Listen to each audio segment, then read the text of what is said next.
말씀이 없으면 격려가 안 되겠죠? 네, 지난주 전주 미션 예배를 너무나 잘 다녀왔습니다. 이번에는 아주 근사한 공연장을 빌려서 예배를 드렸는데요. 굉장히 그 미션에 대한 토론도 너무 좋았고요. 특별히 이번엔 대전교회에서 한 스몰 그룹이 같이 참여해서 아주 뜨거운 그 예배를 같이 드렸습니다. 그래서 점점 전주에 교회를 세울 날이 다가오고 있다, 이렇게 말씀을 드리고 싶습니다. 주일날 아마 거기에 대해서 조금 더 설명을 드릴 수 있지 않을까 싶습니다. 그리고 오늘 강해 설교는 5번째인데 하나님하고 중간에 글자가 빠졌군요. 예, 하나님이 그들에게 복을 베푸셨다입니다. 이 자가 빠졌습니다. 제가 조금은 설명을 드리고 갈게요. 첫 번째 그 설교를 듣고서는 많은 사람들이 멘붕에 빠진 것 같아요. 이게 도대체 뭐야? 이게 언어 강의야 뭐야? 이렇게 좀 빠진 것 같고, 두 번째, 세 번째, 네 번째 들으면서 대충 이런 소리를 하려고 했나? 이렇게 감을 잡아 가시는 것 같이 느껴집니다. 오늘은 굿뉴스는 언어에 대한 이야기가 거의 없습니다. 그래서 너무 긴장하지 마시고, 그 다음 제가 지금 그 창세기를 2개로 크게 나눠서 한다 그랬죠. 하나는 11장까지고, 그 다음에 두 번째는 12장부터 진행되는 여러분이 아주 친숙한 그런 스토리들을 조금 더 다양한 각도로 할 준비를 하고 있습니다. 그런데 이게 어떤 개념에서 1장부터 11장까지를 전하는 거냐면, 그 설명을 좀 드리는 게 이해가 빠르겠다 싶어서 좀 드리는 겁니다. 뭐 강해 설교라는 것은 강해를 하는 사람이 다양하게 하겠지만, 제가 지금 11장까지 진행하려고 하는 방향은 많은 사람들이 궁금해하는 그런 그 창세기와 관련된 질문에 대한 답변이 아니에요. 이미 느끼셨겠지만, 예를 들어서 뭐 창조론과 그 다음에 진화론의 뭐 설명, 이런 거 거의 없습니다. 또는 많은 분들이 궁금하게 생각하는 그런 창세기에 대한 질문들이 있잖아요. 뭐 노아 시대에 진짜 홍수가 있었냐 없었냐, 이런 뭐 고증이라든가 과학적 설명이라든가 이런 내용이 아닙니다. 제가 진행하는 내용은 대체적으로 어떤 내용이냐면, 이 창세기 1장부터 11장까지의 내용 중에 성경 전반과 연결되어져 있음직한 용어죠. 단어, 그리고 그러한 것들이 암시해서 연결되어지는 성경에 나타나는 다른 스토리들과의 연결입니다. 그래서 그러한 부분들을 여러분들한테 설명을 좀 드리려고 하는 거예요. 왜냐하면 중요한 단어들이 있고 용어가 있습니다. 그리고 그러한 아주 중요한, 다음번에 제가 할 내용은 오늘 말고 다음 주에 할 거는 언약에 대한 걸 할 건데요. 제가 그 레슨을 하면서 2번째 시간이었네요. 언약에 대한 이야기를 조금 언급했을 때 베리트라는 이야기를 했죠. 자르다, 나누다. 그걸 하다 보면 그것이 결국 언약으로 간다, 이런 말씀을 드렸을 때 굉장히 좀 난해하다라는 설명을 해주셨어요. 그런데 이 언약이라는 단어가 너무나 중요합니다. 그래서 다음 시간에는 그 부분에 대해서 좀 더 설명을 할 거고요. 그래서 그런 단어들이 그 여러분들이 그 머리에 두고 가면 몇몇 단어들, 용어들, 이러한 것들을 조금 더 머리에 담아두고 구약 성경을 읽으시면 분명히 읽어 나가시다가 여러분이 가지고 있는 성경적 지식, 그리고 그것을 통해서 여러분의 신앙 또는 삶에 대한 가치, 이런 것과 접목되고 영향을 주거나 받게 될 거라고 저는 생각하는 겁니다. 그래서 그러한 것들을 혼자서 찾아내기가 어려워요. 구약 성경 많이 읽어보시면 그런 연관되는, 관통하는 그 용어들을 찾기는 쉽지 않습니다. 저도 몇십 년 동안 계속 성경을 읽으면서 주목하고 반복되는 단어들을 찾은 것들이죠. 그래서 그러한 것들을 좀 접목시켜서 설명한다. 그렇기 때문에 성경의 문맥 안에서 설명하는 내용이 많다. 그렇게 봐주시면 좋을 것 같습니다. 오늘 내용도 사실은 그러한 내용입니다. 그리고 제가 노력하는 것은 뭐냐면, 너무 그런 문맥적인 것에 빠지기보다가는 어느 정도 설명은 하지만 형제자매들이 느낄 만한, 이것은 좀 내가 내 마음에 좀 더 와닿는다 라고 느낄 만한 내용을 넣고자 애를 쓰고 있습니다. 애를 쓴다는 표현이 정확하겠죠. 왜냐하면 주의 설교하고 좀 다르잖아요. 여기는 설명이 훨씬 많잖아요. 그렇죠? 그래서 여러분들이 그런 관점을 조금 가지고 들어주시면 조금 더 쉬울 수가 있다. 이렇게 말씀을 드리겠습니다. 혹시 그와 관련해서 질문이 있으신가요? 질문도 하셔도 좋습니다. 괜찮습니다. 질문 없어요? 잠깐만요. 아니 궁금한 거 있을 수 있잖아요. 네? 제가 지금 방금 설명드린 것도 좀 내용이 길었는데 괜찮나요? 네. 딱 와닿지는 않는 듯한 느낌을 제가 받죠? 네, 알겠습니다. 오늘은 조금 쉽습니다. 오늘은 조금 쉽습니다. 자, 그리고 제가 최대한 편안한 용어를 쓰도록 노력할게요. 네, 저는 학자도 아니고 사실 학자도 아니고 뭐 그런 건 아니에요. 근데 하다 보니까 자꾸 그 옛날 단어들 이런 거를 많이 써서 팀들도 힘들다 그러고 그래서 팀들을 위해서 좀 편안한 단어를 몇몇 가지 써보도록 하겠습니다. 하나님이 그들에게 복을 베푸셨다. 이 주제는 마음에 들지 않나요? 아멘. 네, 오늘 복에 대해서 느끼시게 될 겁니다. 창세기 1장 26절로부터 28절까지의 말씀인데요. 지난 시간에 했던 말씀에서 이어서 갑니다. 다 같이 이걸 한번 읽어보도록 할까요? 시작.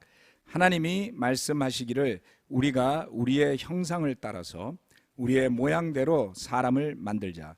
그리고 그가 바다의 고기와 공중의 새와 땅 위에 사는 온갖 들짐승과 땅 위를 기어다니는 모든 길짐승을 다스리게 하자 하시고 하나님이 당신의 형상대로 사람을 창조하셨으니 곧 하나님의 형상대로 사람을 창조하셨다. 하나님이 그들을 남자와 여자로 창조하셨다. 하나님이 그들에게 복을 베푸셨다. 하나님이 그들에게 말씀하시기를 생육하고 번성하여 땅에 충만하여라. 땅을 정복하여라. 바다의 고기와 공중의 새와 땅 위에서 살아 움직이는 모든 생물을 다스려라 하셨다. 감사합니다. 한 가지 그 창세기 1장부터 한 3장을 읽으실 때 주목하셔야 되는 것은 사람을 만드실 때 천지 창조 가운데서 사람을 창조하신 것과 아담과 이브를 만드신 스토리가 별도로 나와요. 그렇죠? 별도로 나옵니다. 그래서 이거를 오버랩해서 생각하지 마세요. 이제 아담과 하와에 대한 이야기는 그 아담과 하와의 이야기가 나올 때 좀 더 디테일하게 좀 설명을 드리겠습니다. 만드는 과정이나 뭐 이런 것들을.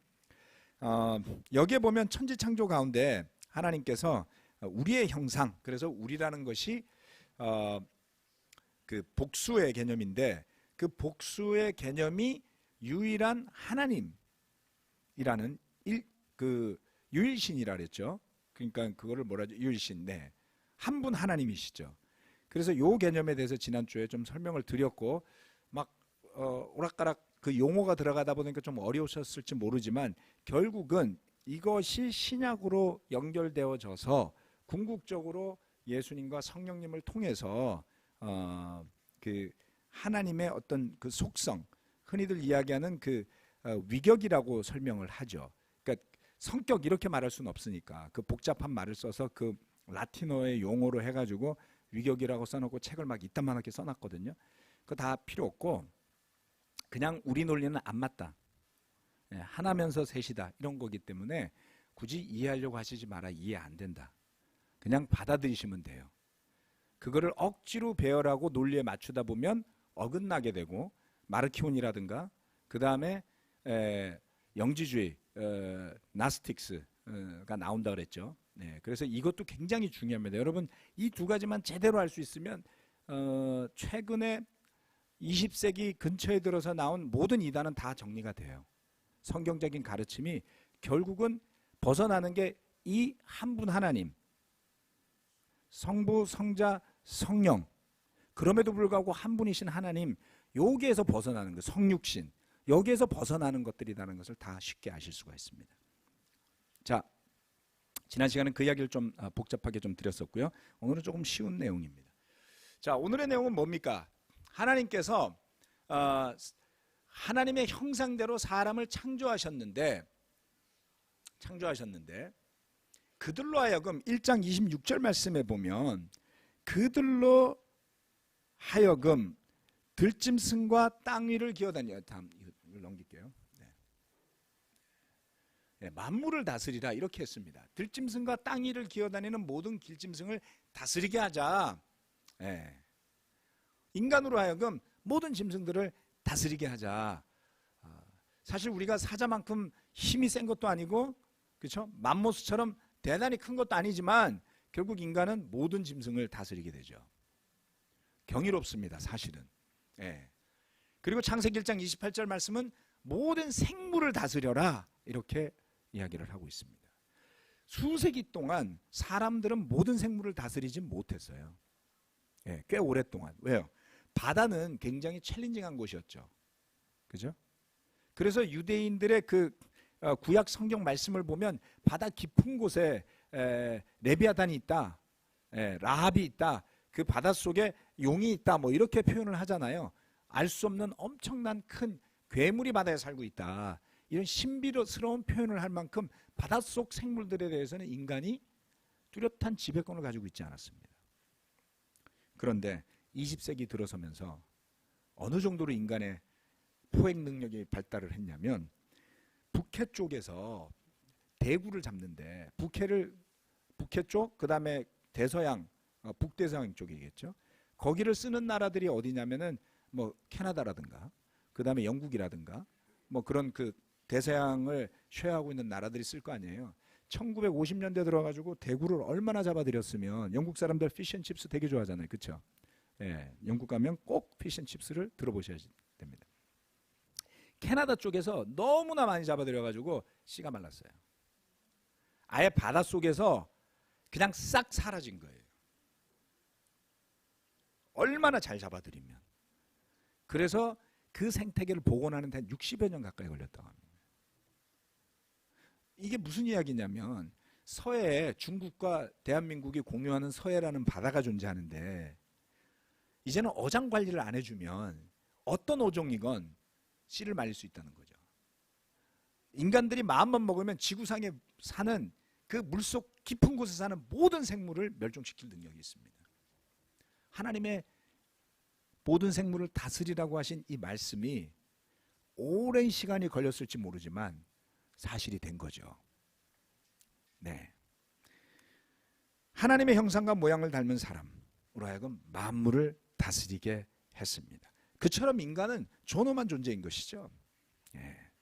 인간이 모든 면에서 뛰어난 피조물은 아니지만 어떻게 이 세상의 모든 생물들 위에 군림하는 최고의 포식자가 되어 살게 되었는가, 그게 하나님의 섭리가 있는 것입니다.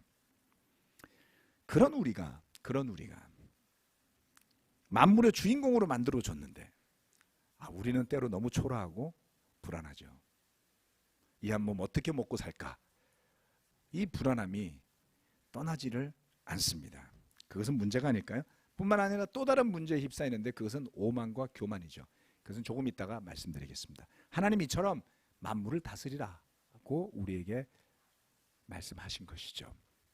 자, 뿐만 아니라 하나님은 그들에게 복을 베푸십니다. 창세기 1장 28절 말씀.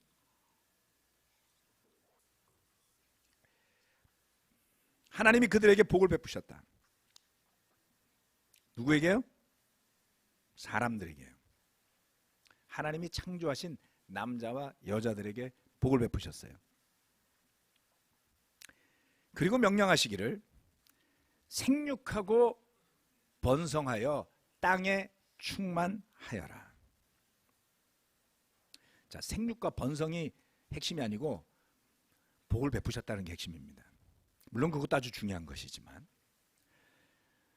자, 생육하고 번성하라라는 단어는 열매를 맺는다, 증가한다, 풍성하게 된다, 이런 뜻을 갖고 있습니다.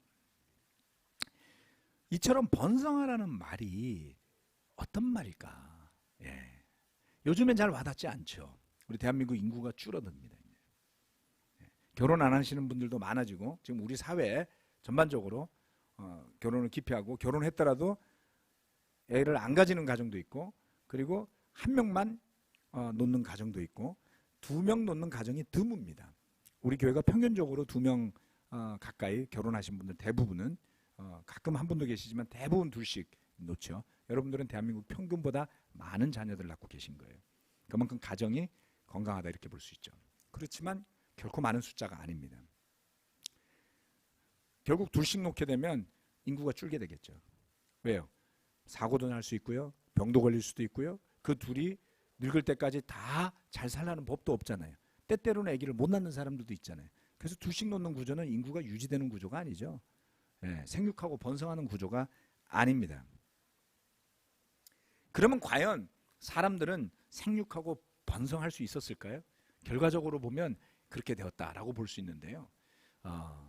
생육하고 번성하고 땅에 충만하라, 이러한 것이 가장 잘 들어맞는 케이스가 누가 된 거냐면 바로 아브라함의 후손들이 그렇게 된 거죠. 출애굽기 1장 20절 말씀을 보면 하나님이 산파들에게 은혜를 베풀어 주셨으며 이스라엘 백성은 크게 불어났고 매우 강해졌다. 제가 몇 년 전에 설교 중에 아마 추석이었을 거예요. 가족에 대한 이야기를 하면서 어떻게 이스라엘 민족이 기하급수적으로 불어날 수 있었는지를 한번 설명한 적이 있었습니다. 기억하시는 분들이 계실지 모르겠는데요. 이스라엘 백성들이 야곱과 그의 후손들 70명이 이집트로 들어갑니다. 그리고 그 이집트에서 400년을 있으면서 나올 때쯤에서는 장정만 60만 명인 민족을 이뤄서 나와요. 대단하죠. 자, 그게 약간 과장됐을 수도 있다, 어쩐다 이야기는 하지만 거두절미하고 아브라함이라는 한 사람이 사라라는 여자와 더불어서 갈대아 우르라는 데를 떠나가지고 와서 남의 동네인 가나안에 정착해서 결국은 그의 후손이 몇백 년 뒤에, 약 430년 뒤에 어마어마하게 불어서 남의 땅에서 나라를 세우게 됐단 말이에요. 이게 가능하냐? 이걸 생각해 보셔야지 됩니다. 다시 말해서 아브라함이 그 땅을 떠나올 때, 그리고 또 모세가 출애굽할 때에 등등등 그 주변에 이미 나라들이 있었어요. 민족들도 있었어요.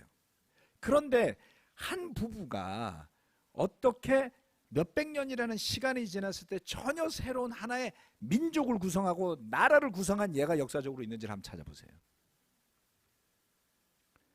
놀라울 정도입니다. 다시 말해서 이스라엘 민족이 이집트로 들어갔을 때 이것은 마치 인큐베이터와 같았다, 이렇게 표현을 쓰거든요. 그냥 이스라엘 민족의 남자와 여자들은 애 놓는 기계처럼 산 거예요. 물론 누가 뭐 애 놓으라고 이렇게 가둬놓고 그렇게 산 건 아니죠. 하지만 결혼만 했다면 애가 그냥 순풍순풍 나와. 푹푹푹푹. 옆집도 막 푹푹푹푹. 이 집도 막 푹푹푹푹. 막 집집에 막 애가 막 흘러 넘쳐요. 놀랍죠? 예? 애 안 가지는 집안이 없고 막 결혼만 하면 죄다 애를 놓는 거예요. 엄청 놓는 거죠. 그 정도 돼야지 나중에 가면 민족이 생기는 겁니다. 다시 말해서 그 몇백 년의 기간 동안에 그들은 전염병에도 노출된 적이 없는 거죠. 그렇지 않나요? 예, 지금 중국의 인구가 13억인데 너무 자주 전염병이 돌죠. 예, 10년마다 도나요 요즘에? 이 정도였으면 아마 다 죽었을 거예요 옛날에. 그러니까 몇백 년에 걸쳐서 그들이 그렇게 증가했다라는 것은 엄청난 것이다. 그렇죠? 예. 그리고 또 하나님께서 광야에서 약속의 땅을 찾아 들어가는 그들에게도 번성할 것을 약속해 주십니다. 자, 하나님께서 천지를 창조하실 때 사람이라고 한 것은 히브리인들을 일컫는 건 아니에요, 여러분. 그렇죠? 다시 말해서 모든 인류에게 복을 주신 겁니다. 그런데 그 복을 알뜰하게 잘 챙겨 먹은 사람들이 대표적으로 아브라함의 후손들이에요. 그렇지 않나요? 하나님의 이름을 부르고 이 생육하고 번성하라는 축복을 정말 잘 챙겨 먹은 거죠. 그래서 결혼을 하신 분들 또는 자녀들을 놓을 수 있는 건강한 정년기에 계신 분들은 많이 나올수록 여러분은 이러한 축복 속에 들어가는 사람이 되는 겁니다. 제가 젊었을 땐 이거를 몰랐어요. 나이가 들고 나서 알아서 후회해도 소용이 없습니다. 예. 여러분, 하나님이 생육하고 번성하는 축복을 주셨다는 것을 가볍게 여기지 마세요. 건강이 허락한다면, 여건이 허락한다면, 더 많은 자녀를 낳는 것이 경제적인 관념에서 부대낀다? 잘못된 거죠. 허락하신다면.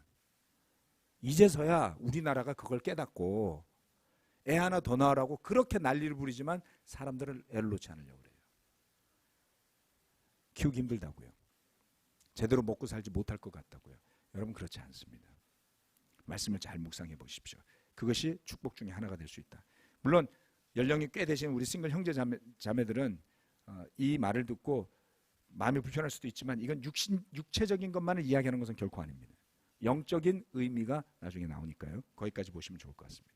자, 하나님이 인간 모두에게 이렇게 복을 베푸셨습니다. 즉 이것이 말하는 것은 인간을 향한 하나님의 계획이 선하시고 복된 것이다 라는 것이죠. 번성하고 만물을 다스리고 하라는 것이죠. 그래서 그러한 모든 것이 어디서 옵니까? 하나님으로부터 온다. 그죠? 네. 하나님이 그것을 주셨기 때문에 우리가 지금 누리는 것들을 누릴 수 있는 겁니다. 여러분, 만물을 누리고 사시잖아요. 네, 비행기 타고 가서 가고 싶은 나라도 알바만 한 2달에도 가실 수가 있잖아요. 그렇죠? 네.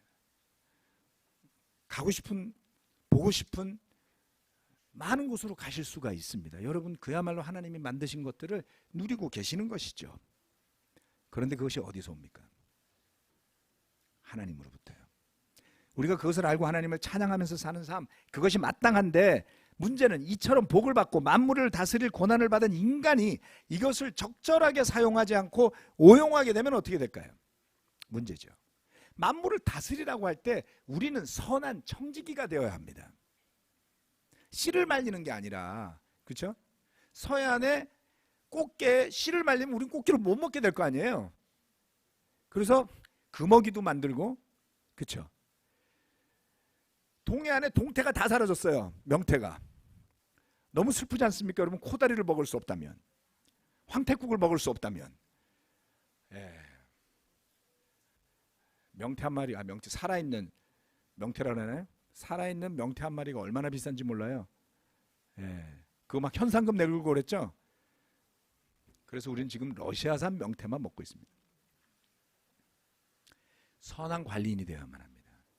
여러분의 가정에, 여러분의 직장에 누리라고 주신 모든 것에 선한 관리인이 되지 않고 그것을 오용하게 되면 하나님으로부터 위임받은 그 역할과 권위를 제대로 사용하지 않고 그것을 자신을 높이고 자기중심적이 되면 생기는 문제를 에스겔 예언자는 에스겔서에서 이야기하고 있습니다. 아이고, 에스겔서가 어디로 갔죠? 아이고, 삭제해버렸나? 자, 성경을 펼쳐봅시다. 에스겔서 28장 1절입니다. 제가 편집하다가 삭제했나 봐요. 에스겔서 28장 1절로부터 7절까지 제가 읽어보겠습니다. 여러분, 에스겔서 28장을 시간 내서 한번 천천히 읽어보세요. 두로에 대한 경고가 나오는데요.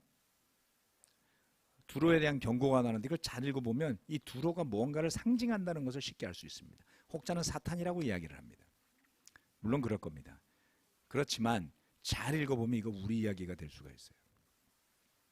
주님께서 나에게 말씀하셨다. 사람아, 두로의 통치자에게 전하여라. 나 주 하나님이 이렇게 말한다. 너의 마음이 교만해져서 말하기를 너는 네가 신이라고 하고 네가 바다 한가운데 신의 자리에 앉아 있다고 하지만 그래서 네가 마음속으로 신이라도 된 듯이 우쭐대지만 너는 사람이요 신이 아니다. 너는 다니엘보다 더 슬기롭다. 아무리 비밀스러운 것이라도 내게 드러나지 않은 것이 없다.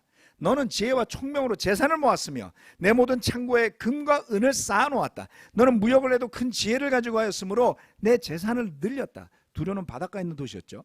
그래서 내 재산 때문에 내 마음이 교만해졌다. 그러므로 나 주 하나님이 말한다.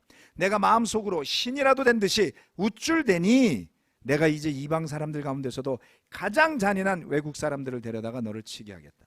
그들이 칼을 빼서 내 지혜로 성취한 아름다운 상품을 파괴하고 내 영화를 더럽힐 것이다. 두로는 대단히 똑똑했어요.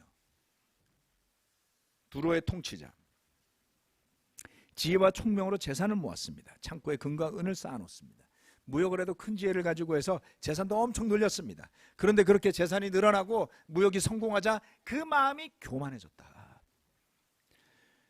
여러분, 성공을 바라시는데요, 성공하고도 교만하지 않을 수 있을까요? 저는 없다고 봐요. 그렇게 잘 됐는데 어떻게 겸손하겠어요? 그러려면 엄청난 성공을 했는데 영성이 그 성공보다 더 커야 됩니다. 그게 쉽겠습니까? 날마다 먹고 사는 것도 영성이 못 쫓아가서 허덕대는데 엄청난 성공을 했는데 나의 영성이 그 엄청난 성공보다 더 깊고 높지 않으면 우리는 이 두로의 통치자의 함정에 빠지게 됩니다. 역사를 통틀어서 얼마나 많은 통치자들이 또는 그들의 추종자들이 인간을 신의 경지에 올려놨습니까? 고대 근동 국가에서는 이런 일이 흔히 일어났습니다. 심지어는 그 고대를 벗어나서 이제는 공화정이라는 아주 대단한 정치 시스템을 지향하던 로마 공화정 이야기 어서 들어보셨죠? 지나간 이야기니까 추억으로 하시고. 그런데 그 공화정이라는 것은 집단 지도체제를 말하는 거예요. 네, 로마가 나름대로 그리스 철학과 그 정치체제 공부를 많이 했나 봐요. 그래서 그리스를 멸망시키고 그들을 지배하면서 가장 좋은 체제를 가지고자라고 해놓고 결국은 황제가 탄생하게 되죠. 시저. 그렇죠? 과두정치 뭐 이런 이야기 하잖아요.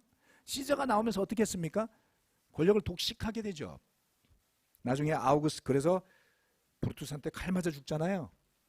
그 스토리는 대부분 다 들으셨죠. 그리고 난 다음에 아우구스투스가 황제가 됐는데 그 이후에 신격화되기 시작합니다. 황제가 죽고 나면 그 황제를 신격화하는 작업을 하게 되죠. 너무나 대단하기 때문이죠. 뭐 멀리 갈 것도 없습니다. BTS만 해도 거의 신격화되지 않나요? 사람들이 위로받고 얼마나 좋아하는지 몰라요. 예, 대한민국의 신급 사람들이 요즘 많이 탄생하고 있습니다. 봉준호 감독을 위시해서. 네. 뭐 더 멀리 갈 것도 없고 우리 이웃나라, 우리 동포의 나라 북한은 김일성이라는 사람이 주체사상이라는 것을 통해서 신격화되었습니다. 뭐 진짜 말 같지도 않은 소리지만 모래를 집어던지면 쌀로 변한다는 소리를 하질 않나? 솔방울을 따가지고 수류탄 만들어서 일본군을 물리쳤다는 소리를 북한의 아이들은 믿으면서 자라난 것이죠. 거기만 그럴까요? 우리 대한민국의 지도자들을 신격화하는 추종자들의 무리가 늘상 무리를 믿지 않습니까? 그것이 누가 되었건 팬덤이라고도 표현하기도 하고 맹목적인 추종자들은 시대에 따라 변함없이 있습니다. 그게 뭘까요? 사람을 지나치게 높이려는, 또 그렇게 높임을 받았을 때 왠지 기분이 좋아서 그 높임을 그냥 놔두려는 그러한 마음이 바로 이 두로의 통치자의 마음인 것입니다. 뭔가를 잘해서 스스로가 우쭐해지는 그런 경험을 해본 적이 모두에게 있을 겁니다. 물론 저도 많습니다. 그런데 정말 제가 우쭐해질 때 너무 겁이 나요. 예, 너무 겁이 나요. 말 같지도 않은 소리인데 이건 진짜 그냥 웃어 넘기셔도 되는데 제가 해드릴 이야기 하겠습니다. 제가 성악을 좀 배웠었어요. 와이프가 성악 같은 거 한번 해봐. 그래서 와이프가 하면 대체로 하는 편이거든요. 안 그래 보이지만. 그래서 성악을 몇 개월 배우고 뭐 하니까 기분이 좋아요. 스트레스도 풀리고 잘 될 것 같아요. 근데 노래를 부르고 나면 기분도 엄청 좋아지고 그 다음에 우쭐해져요.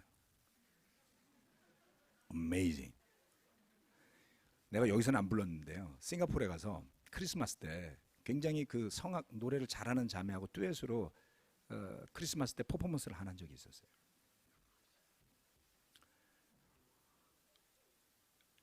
제가 재능이 있다는 소리가 아니에요. 오해하지 마세요. 제가 우쭐해졌다는 소리예요. 제 기분이. 그래서 관뒀습니다.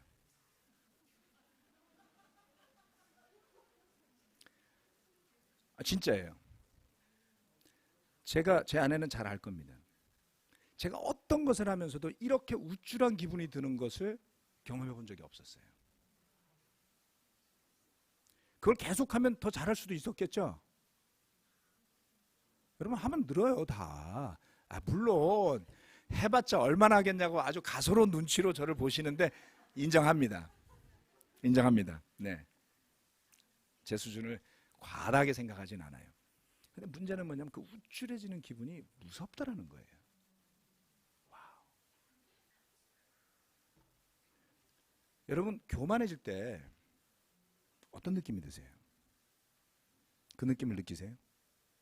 사람들이 여러분에게 열광하고 여러분의 재능을 박수 쳐주고 또는 여러분의 역할을 부러워하고 또는 여러분이 가진 것을 부러워하고 할 때에 우쭐해지지 않습니까?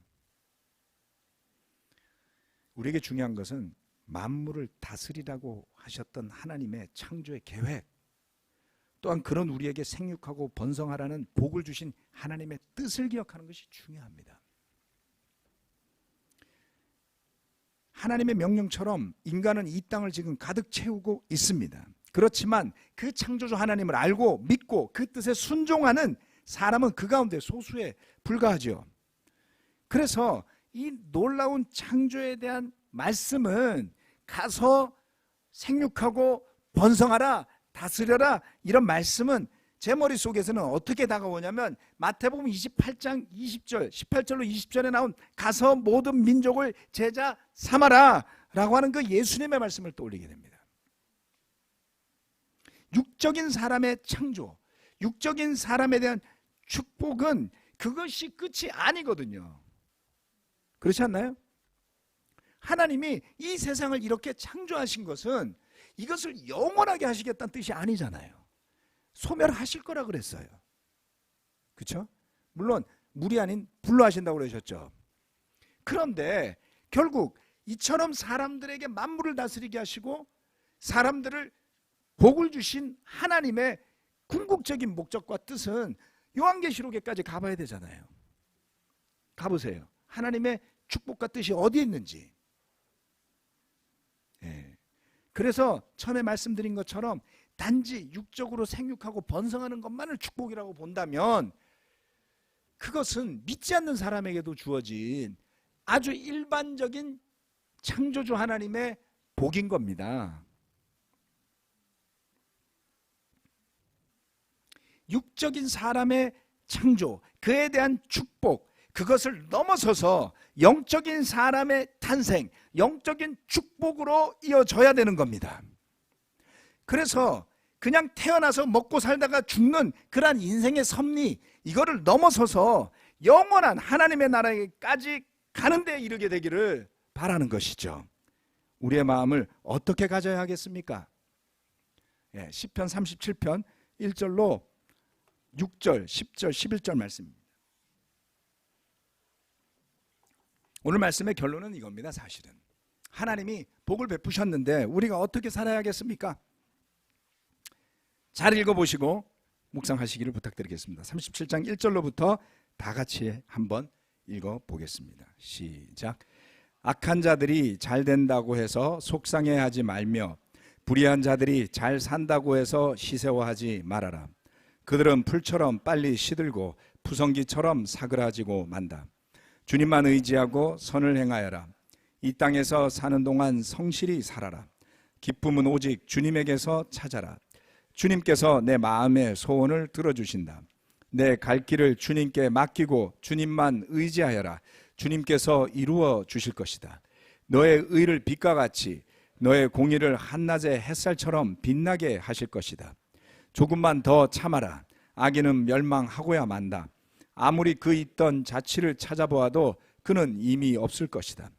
겸손한 사람들이 오히려 땅을 차지할 것이며 그들이 크게 기뻐하면서 평화를 누릴 것이다. 아멘. 믿음은 상황에 달려있지 않습니다. 상황에 따라서 울고 웃고 하는 것은 믿음이 아닙니다. 그것은 아주 지극히 자연적인 반응인 것이죠. 저와 여러분들이 우리는 창조 때로부터 주어진 축복 안에 이미 살아가고 있고요. 이미. 그리고 거기에 더해서 예수님을 주님으로 믿고 받아들이고 회개하고 세례받고 거듭난 하나님의 자녀로서 일반적인 축복뿐만 아니라 영적인 축복까지 더해받은 존재들인 것을 잊지 않아야 합니다. 그 하나님이 주신 복이 지고의 최고의 복이 되어야지 되는 것이죠. 세상의 성공 따위는 거기에 비하면 정말 아무것도 아닌, 그렇죠? 하나님이 이미 줬는데 뭐, 예? 도토리 키재기에서 뭐 하시게요? 예. 좀 더 배웠다고 우쭐해서, 좀 더 가졌다고 우쭐해서 사람들을 무시하고 멸시하고 하는 것들이 이 세상에 얼마나 비참한 일들을 많이 만들어냅니까? 그러한 가치에서 우리는 벗어나야 하는 겁니다. 상황이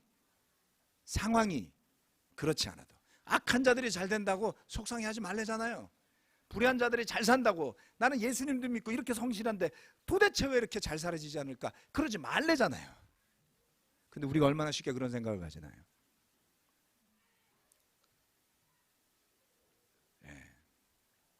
틴들이 자라날 때 보면 아마 여러분 모두 다 틴들 빼고는 다 동의하시는 것 중에 하나가 애들이 얼마나 이쁘고 잘났냐는 거예요. 그렇죠? 근데 하나같이 틴 여자애들은 자기가 못생겼다고 생각해요.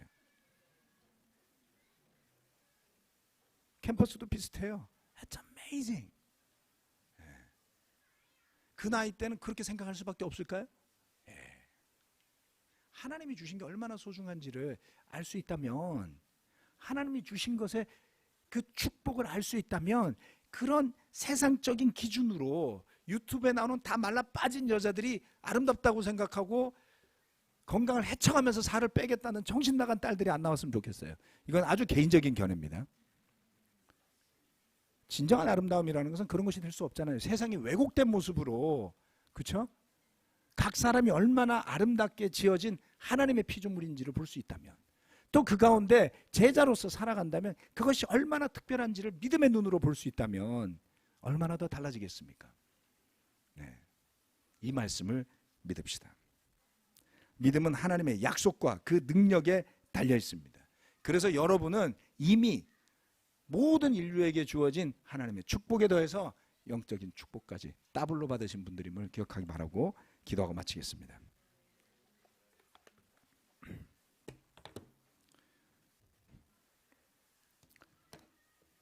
전능하신 하나님 아버지, 오늘 코로나19 바이러스가 대구에서 많이 퍼져서 확진자들이 나왔다는 소식을 듣고 마음이 많이 무거웠습니다. 또 그것에 우리 강동진 목사님과 통화하면서 대구교회는 오늘과 이번 주말에 인터넷으로 예배를 드리기로 했다는 소식도 전해 듣습니다. 아무쪼록 대구의 지도자들, 시장님, 또 여러 병원 관계자들, 방역당국의 손길 위에 함께해 주셔서 신속하게 이러한 상황이 그 불길이 잡힐 수 있도록 지켜주시기 바라고, 또한 우리 교회 형제자매들 한 명 한 명 모두 건강하게 되기를 간절히 원합니다. 또한 우한으로부터 비롯해서 중국의 각각의 도시에 크고 작은 우리 형제자매들이 있는 교회가 있습니다. 거의 홍콩도 그렇고 지금 대부분의 형제자매들이 함께 모일 수 없이 인터넷으로 각각 또는 가정별로 예배를 드리고 있다는 소식을 듣습니다. 물론 굳건하게 지켜나가고 있는 모습이 격려가 되지만, 우리가 함께 만나지 못할 때, 또 함께 떡을 떼고 또 잔을 마시지 못할 때 느끼는 아쉬움, 그 부족함이 있으리라 생각합니다. 그들 위해 함께 해주시고, 특별히 우한에 바이러스에 감염이 되었다고 하는 20명 가량의 형제자매들이 적절한 치료를 또 받거나 의약품을 제공받아서 바이러스와의 싸움에서 잘 이겨낼 수 있도록 지켜주고 보호해 주시길 간절히 원합니다.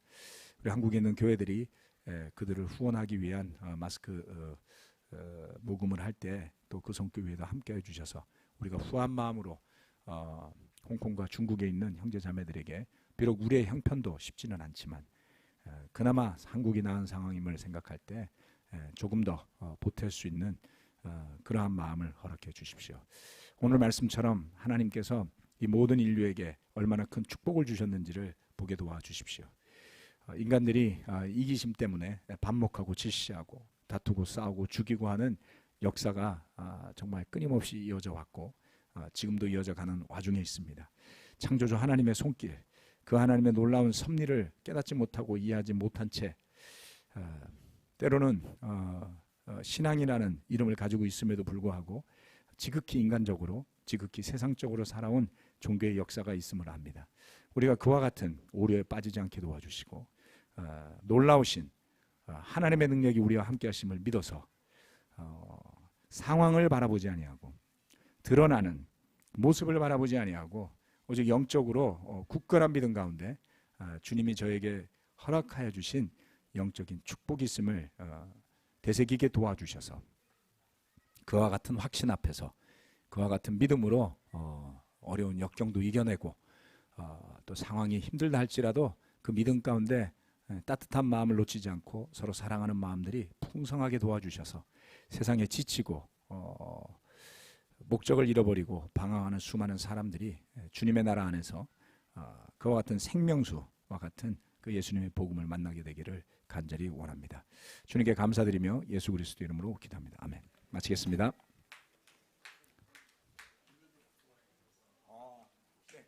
오늘 혹시 가지고 오신 분들은 앞쪽에 좀 마스크 좀 내주시면 감사하겠습니다.